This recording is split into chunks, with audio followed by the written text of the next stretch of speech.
Let's talk about programming for different sports or programming for different disciplines within the same sport.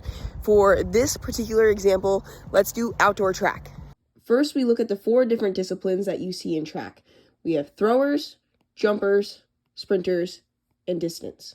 Next, we ask, what qualities do we need to develop in order to be successful in each of those disciplines? Throwers will need the most upper body strength as well as lower body strength.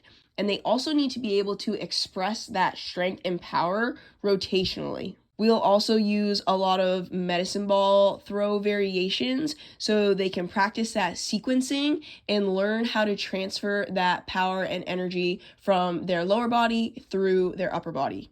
Jumpers and sprinters are similar in the sense that they will need to be able to handle very high amounts of force on one leg. There's no way that we can replicate the amount of force that these athletes are going to experience doing their events in the weight room. So to help prepare them for these high forces, we will train strength and power with high weight, low reps, and we'll do it unilaterally, which means single leg or staggered stance. Distance runners experience slightly lower forces on their legs compared to jumpers and sprinters. However, they need to be able to express that power for longer durations. So we'll train very similar to how the sprinters and jumpers do, with high weight, low reps, focus on strength and power. With distance, though, we can get away with more sets to accumulate more volume. Let's break down how this would look in the weight room. For our throwers, we would start off with 1 to 2 medicine ball exercises. Then we would go on to a full body power exercise. This could be an Olympic lift variation. And then we have 4 strength movements, usually set up in a superset fashion.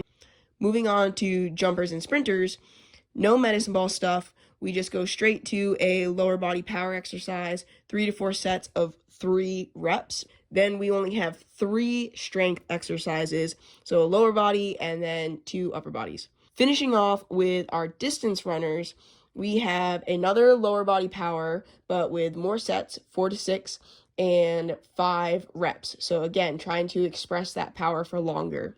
Similar to the jumpers and sprinters, 3 strength exercises, a lower and an upper push and an upper pull. When I say strength, there's 2 rep ranges that will fall in.